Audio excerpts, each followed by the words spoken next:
Our last speaker of the day is Tajo?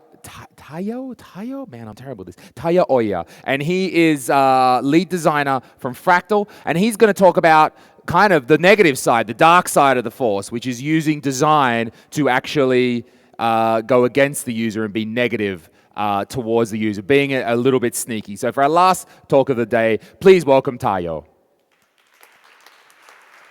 Thanks, mate. Let's first of all start with story. So I work as a designer, and anywhere I go, anywhere I meet new people, one of the first things that people really ask from me is, so what do you do for a living? And I mean, how do you earn money? And I usually start with, I'm a designer. Ooh, that's cool, great. So what kind of design do you do? Like, do you design cars, lingerie, fashion, interior designer? No, I'm a web designer. Oh, okay. Nice talking to you, mate, yeah.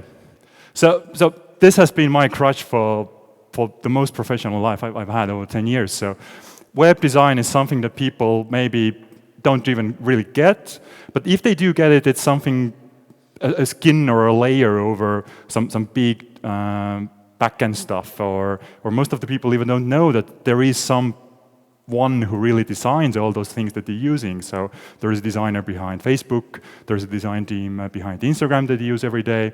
So when you say you're a web designer, it really means for them that, I mean, that's not even a real job. So this is actually what I deal from day to day. And it got me thinking a few years ago that it's not actually really true. The amount of power we have as designers is enormous. But before I get to that, let me just, this is a room full of developers, back-end gurus, front-end hackers, and so on. So a quick state of the union of the design world. So what is going on right now in the design community? There is an enormous explosion over the last few years of this really idealistic, very positive, very let's do good things mentality. So you can see articles, blog posts, posters on design agencies that say, well, we should save the world, or that user experience is the king and we should always think about the user. And it's one side of the story, but it's dominating the whole design discourse over the last few years. And now we're generating all those web pages that look awesome, gorgeous. They all look the same. You have this big photo and some slogan on there with a button, but they all look really nice, really beautiful. So this is the state of the union. So people are actually believing that the whole purpose of doing design, let's say narrowly on the web design front, is actually to build beautiful things and to make the world a better place. Whereas the reality is that we have so much more power. And it's a lot more fun on the dark side of design than really saving things, making things beautiful. So, about the dark side. There are 4 horsemen of dark design. So 4 different flavors, if you will, of how do you do really evil design. So there is bad, really bad, lousy design. Maybe they didn't have any designers at all. There's lazy design. So, they had a product, they had a service, but they didn't really think about how to make it work great. So it's lazy. There is really hostile design. So aim to kill people, like guns, for example, is a great example. And there is deceiving designs. My favorite design from the Four Horsemen. So a design that acts like something really great, but actually has much more sinister plans for you. And before we go on to the digital side of the world, or what we all here are good in, let's see some real-life examples so we can have some real-life data to compare what we're doing in the dark side of the digital world with the real life. So, anybody has one of those? No? It's a 6-figure Ferrari California. It's a beautiful car, came out a few years ago. If you bought this, 200,000 euros, something like this right now, and you started it and you wanted to turn on the radio, this is what you see. So 200,000 euros and you get this radio. So this is really either bad or lazy design. So actually you can find the very same radio in any Chrysler family car. So you buy your big old soccer mom Chrysler Minivan, this is the same radio touchscreen. So great example of really lazy design from the real world. This is a very good example of hostile design.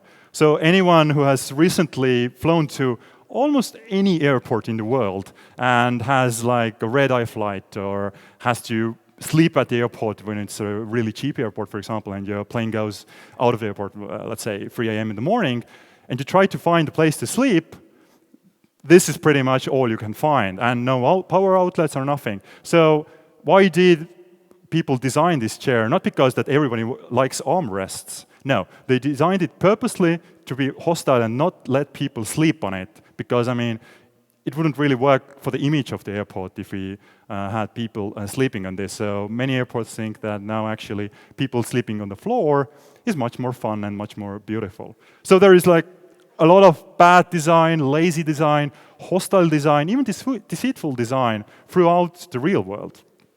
But let's say, let's be honest, we all know digital life is the best life. This is where the real action is going on. This is actually where the most of the innovation now goes on, and then we reinvent the digital world every day, every month, every year. So when we talk about those deceiving methods in, let's say, web design or any digital design, there's a very good term about it. It's called dark patterns. And I'm going to show you 7 different patterns that you can use tomorrow, Monday, whenever you start work again on your service or on your product or whatever, which will bring in you more cash, more reputation, more clients, and will make you a happier person at the end of this year. So 7 things, you can write them down. The slides will be online also, but I will run you through the dark patterns. First thing, before we start, always, whenever you feel that maybe this is too much or this doesn't sound right, think about the money. So if it's completely natural at first to have those feelings that maybe what I'm showing here isn't ethical, maybe what I'm showing here isn't really what you should be doing, get back to this slide always. Think about the money. And if this doesn't help, think about the users. So there will be really smart users like you. There will be users who read everything, scan everything, analyze everything. But most of the users will be really happy-go-lucky clients who don't have the time or don't have the motivation to really go deep into a service. So these 2 slides combined will help you go a long way. First method, bait and switch. An old classic being used in the offline world also. So what it basically means that a user tries to do one thing, but something else happens that they didn't really anticipate. So if anybody in the history of the world from this room has tried to download something, let's say from the gray market, this is what they're creating. So try to find the right download button here is really a great game. Very similar to if there is any Indiana Jones fans here, like the famous scene where you have to find the right chalice. So this is what's going on, and this is a fantastic example of bait and switch. So you click on any of those download buttons, expecting to, I don't know, get that MP3 you're looking for or get that movie you're looking for, and instead you might get something else.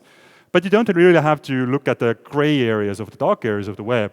My favorite, I think one of the top 3 dark pattern users throughout all of the internet, LinkedIn. So you all guys love LinkedIn, and you all guys use LinkedIn every day, even if you don't know it. So what happens in LinkedIn? You know this screen? Right. So you can add new connections. So if there's someone on LinkedIn and you want to connect with them, this is the screen, right? Did the screenshot yesterday. So you just click those blue buttons. Yes, connect, connect, connect.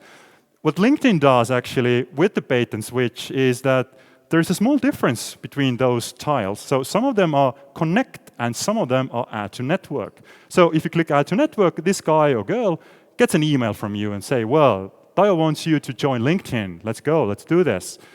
A fine example of bait and switch. And the end result, more users, more revenue, and so on. So a great example from the dark pattern archive. Second really great dark pattern is forced continuity. So, I mean, you all know the term recurring payments. This is another way to phrase it. So, and especially when you say we have a freemium product or the sign-up is really free. This is a very good example. You don't have to read anything. I will just give you the gist of it, of all the text. So a very simple free sign-up. There is a big button on the web page that you say, sign up, our product is free to use for 30 days, let's say. And the first slide that the user will see is this, credit card info. And the user might think, why? And you will explain. I mean, we only want to verify your identity with this. Although we only service cupcakes for little cats, we still need to verify your identity. We won't do anything. And if you read this, the first paragraph here, you can actually see that it sounds pretty harmless. You will not be charged for the membership during your free 30-day trial. And I mean, of course you won't because it's free. But after this, of course, we will charge you, and because you gave us your credit card details, and we also already told you that this is only 30 days. So a great example of, first of all, reassuring the users that, no, don't worry, this is only for some small bureaucracy, this is only just to verify your details, and then, after 30 days, you can subscribe them any amount you really want, or in any amount that you had on your web page. And maybe some of them will really write you an angry email and say, I don't want to pay for this, and then you say, well, go there, go to the setting page and cancel this. So again, if you want real hard cash, this is one of the ways to do this. Money in the bank. Again, really simple. Third method, misdirection. So really doing something on the web page that you don't want the users to understand, or you don't want the users to know that you're doing. And the best way to do this is actually to have, forgot this one, to have a quick misdirection. So another favorite, Ryanair. So, I mean, I love Ryanair, maybe for different reasons than they would predict, but I think that they are the kings of all kinds of different deceitful methods. And just a few days ago, I found out the best of all, a great example of misdirection, and I want to share this with you. So, if you fly with Ryanair, you get bombarded with all kinds of different things. They're saying, well, you're going to Tallinn, maybe you want to have a rental car, or maybe you want to have some travel insurance, or how many bags you have. You surely have free, and then we will get you free for 20 euros. So this is the section about travel insurance. So they say that here's the place, sign up for travel insurance. And if you just skip this place, you will get a big nasty error message saying, well, you didn't choose your travel insurance. So I think, okay, or the user thinks, okay, I will go and now choose my travel insurance. I mean, how expensive can it really be? So I have to choose the country of residence, and I open it.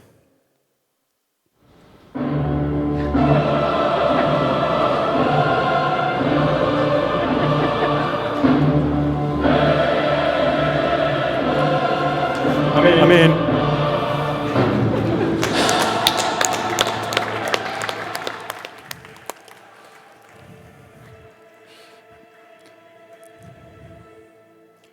so whenever you're building something that uses dark patterns and you're fresh out of imagination, just think about this. There was a team of designers that put something that should have been like a checkbox or maybe a radio button. They put that inside of a drop-down between Denmark and Finland alphabetically. So if you don't want travel insurance, I mean, you have the option, so nobody can sue really Ryanair, because, I mean, they have the option not to get travel insurance. It's just in a very different place that you might really look. So a great example, and again, it might sound funny, but when you think about the business model of those really low-cost airlines, this is the graph by Chris Anderson from a few years ago. So a $20 or €20 ticket is actually worth 70 euros if done right. So the costs will come from checking in your bags, the travel insurance, you buying a bottle of water there. So as soon as we have people who only pay 20 euros and don't buy anything else, travel insurance, car rental, another insurance, for example, then we're going to have a very big problem. So again, if you want more money for your service, you can use all those methods to get to this beautiful, beautiful diagram. There's so, you would be amazed how many different gifts there are about counting money, and the big bucks are endless, endless, endless source. Number 4, Roach Motel. So any Eagles fan here? Like the band? No? Okay. A great method to have users come to your site or sign up for your service, but not giving them an opportunity to leave your service. So one of the most famous examples throughout the world, not even here in Estonia, are different fitness clubs. So they combine offline and online world to really get you inside, but never let you go. And why? Because the market segment for people who are visiting fitnesses is really 50-50. So there are people who are really dedicated, they want to work out, they have a great plan, and then the other half is really lazy people. So if autumn comes or spring comes, they sign up for the service, they say, yes, I will do it, I will go to the gym, I will work out, I will look like $1 million at the end of the season. They sign up, they go 2 times, and then they forget. How can we really monetize this? Very easy, let's look at MyFitness. So that's a button on the front page. Join online, easy, safe, favorable, great. And it's really a very easy process there. You just sign up some of your details and just go to the gym and start working out, right? So what if that there comes a day that you say, well, I've worked out enough.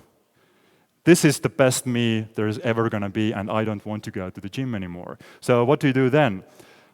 You go to the front page and you find if there is a similar banner saying leave online, it's easy and safe. There isn't such a button, but there is a really small legalese document. You open this, and this is just one part of this that covers cancellation, and you don't have to read it again. And most people don't read it, actually, so that's why they sign up. But the gist of it is that if you want to cancel this account, you have to go physically, in real life, to any of the gym locations and tell the people there that, sorry, I have to go. So if you're lazy enough not to go to the gym, why would you go to the gym anyway to cancel your account? So again, genius way to make the people pay every month a fee, because if they had the energy to go to the gym anyways, they wouldn't cancel their account. So a very great self-feeding mechanism. And you don't really have to combine online and offline if you don't have any offline capabilities or offline services. For example, again, cash money coming in. Example is Evernote. So anybody using Evernote? Okay. If you ever want to leave Evernote, the only way to do this is not like write an email or even visit their offices in the US.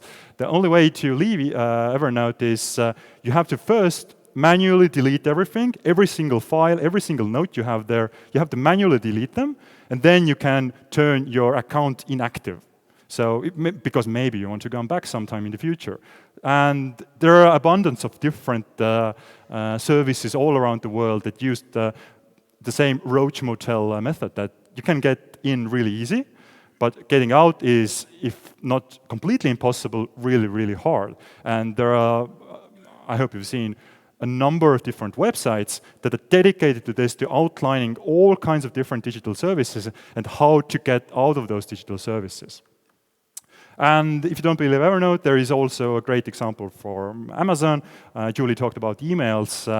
And when you want to unsubscribe from emails, that's another whole different topic. How to mask those pesky little unsubscribe links that you are actually supposed to put in your email. So one way, the Amazon way, is to say not unsubscribe, but say opt out. So most of the people don't really know what opt-out means, so maybe they won't click this. And again, a great example of Roach Motel.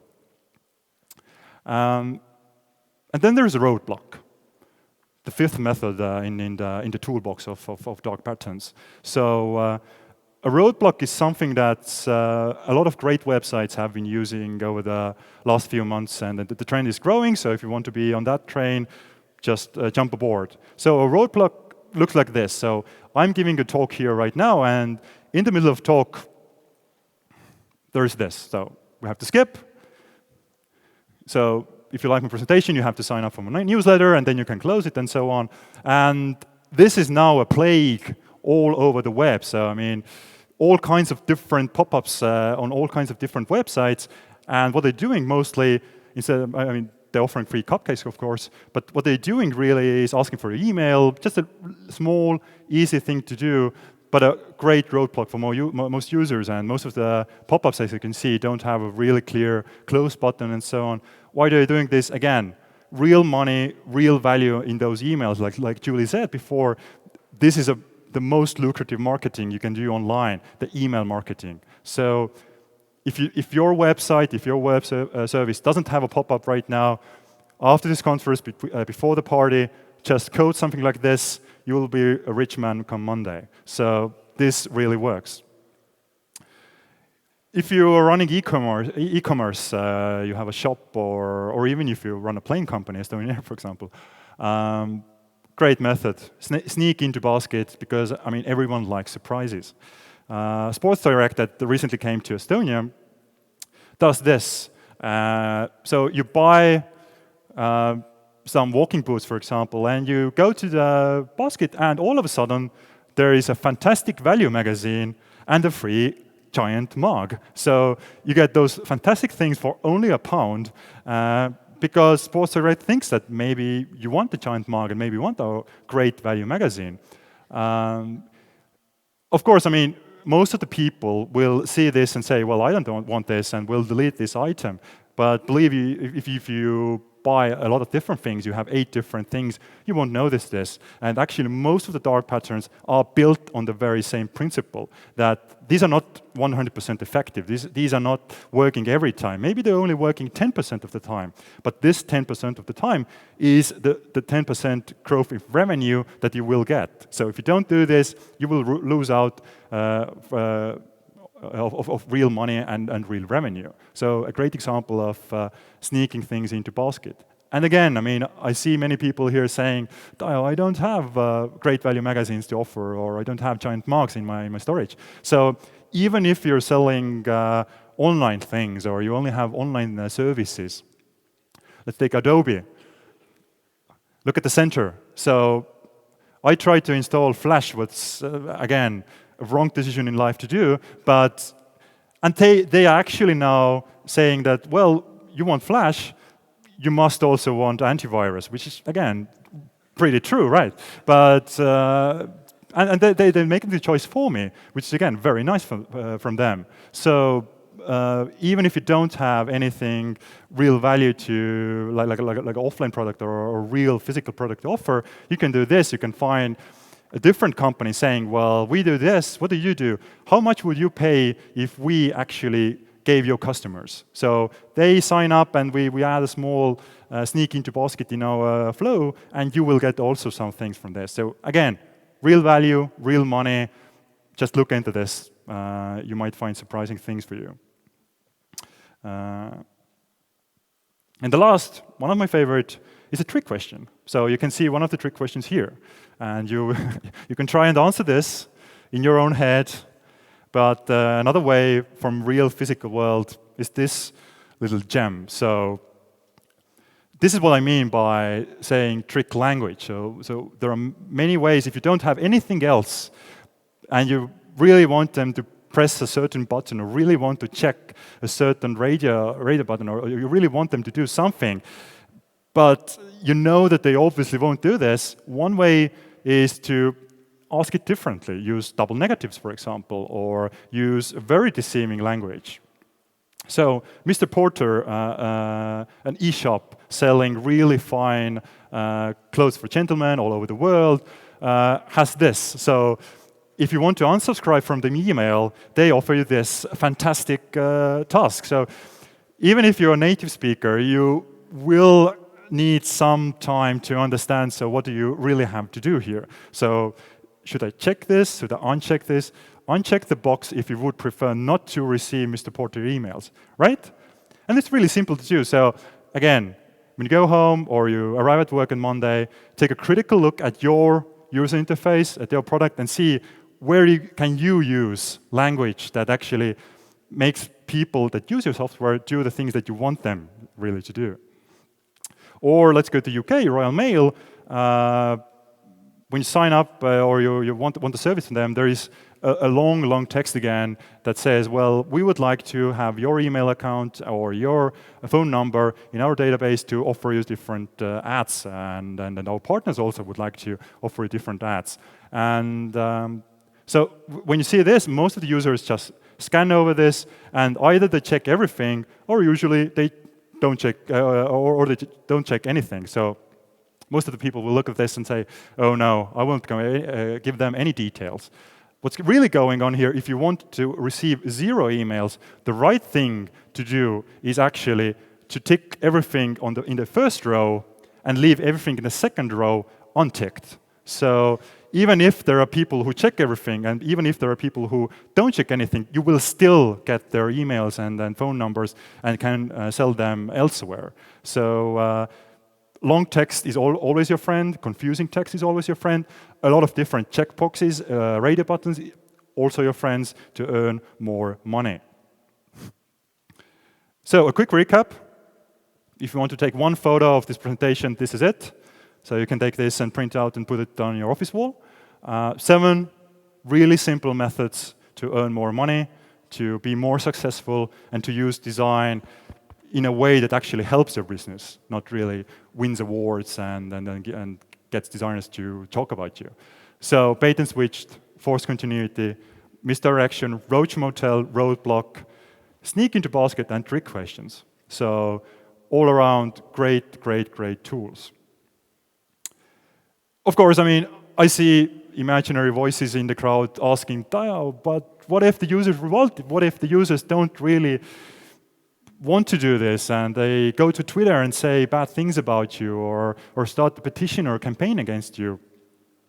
First thing to do you can try is deny everything and say, well, sorry, we didn't really know that this worked this way, and we're going to fix this. Just our airways, great copy, excellent, brilliant, timeless. You can use it everywhere. So whatever feedback you get, just say this: I'm sorry you're disappointed. We have taken your feedback on board, as we're always looking to improve our service. Looks great, does nothing, exactly what you want. Or Royal Mail. Royal Mail actually responded to the screenshot that was all about those really nasty little checkboxes. Again, really sorry to hear this. You can certainly feed this back, if you wish, using the feedback tab on any web page. So they won't even record this anywhere, or they won't even put it to some file. You will have to report it first through the website. Maybe a bit too much. Excellent. Anyways. So this is the first line of defense. Just deny everything, or if you really put into the spotlight, say, okay, thanks, great feedback, we will look into it, and forget it until some other people really notice this. And at the end of the day, this could be you. So champagne problems, really. I mean, you don't really have to be that much concerned. And this is just the start. So, I mean, I only had half an hour here, but this is a great example. You can combine all those different methods. You can feedback them into each other to really have a great generator of more money, more revenue, and be a rich man in a year or two. Okay, so some of you are already crying there. Some of them are shaking their heads. There are a few guys who are smiling a bit too much. I'm validating some ideas in the audience now. So why I'm really telling you this? So should you really be doing this that I'm showing you right now?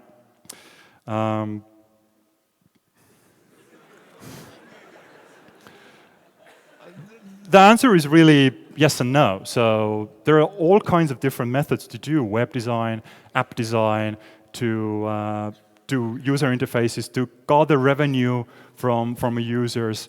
And why did I choose to show those 7 different methods to trick people is because it's not a black and white issue anymore. So we know from SEO, for example, that when you're a black hat SEO developer, Google will catch you and punish you. If you are an evil web designer, nobody will catch you. There will be some people on Twitter saying bad things about you, but that's basically it. So it's a whole big gray area, especially when you think about things that are being discussed on different marketing conferences or marketing blogs. So user onboarding, growth hacking. These sound really good, really cool, very San Francisco, very startup, but there is very slippery slope there. So at one point you're saying, let's build a great app. Let's build something that will change people's lives. And at some point you will think, what if we actually got those emails by pre-checking the checkbox? I mean, it's a great service. Nobody will be any wiser. Everybody will love the product. Nobody will be really angry. And your boss will say, well, this is great growth hacking, or this is great user onboarding, do this more. And this is just the first step. And we, designers, developers, we have to always be on the lookout of those first steps. I won't say that getting to the end of the spectrum, to the evil design side, is necessarily so bad. I mean, most of the businesses, I mean, the jetline business, Ryanair wouldn't be in business if it really sold honest 20-euro tickets. That would be just bankruptcy for them. But if you want to stay on the light side, you have to be careful when you see those buzzwords. So, for example, growth hacking or user onboarding, because there is always this next step that will be a little bit grayer than the previous step, but you won't notice unless you really think about it, and unless you know all the different methods of dark patterns. And you can call out your boss, you can call out your different co-workers when they're using this, even unknowingly. So I've had clients over the years who do this unknowingly because they really believe that their product is number one, and they really believe that they should actually have more users using their product. But at the end of the day, it's really a choice. So either you build a fantastic service, honest service, white hat service, or you want to be this guy. That's your choice. Thanks. Thank you, Tajo. Good talk. Mate, your talk was so good, you're already getting hit on online. Look at this, dude. Unbelievable. Nice. That's a good talk. Tell me what. Now, let's go. Any quick questions? We haven't got too much time, but any questions for Tajo before we continue on? There was one up there, but I think you kind of answered that already. Is it worth it?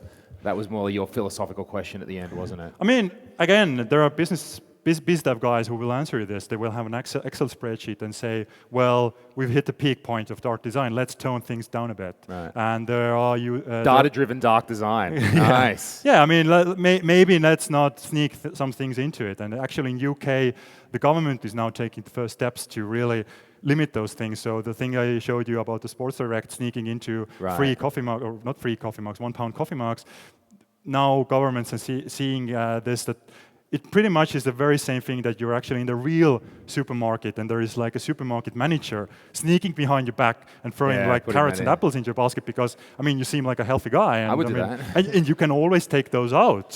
So, I mean, throw them back. Throw them back. I mean, it's not a bad thing, right? All right, very good. Anything before we head off, before we round out the end of the day? Yes, sir, very quickly. Hey, I have a question about the first part of your presentation. You had pictures of like 20-something websites with the same design. Yeah.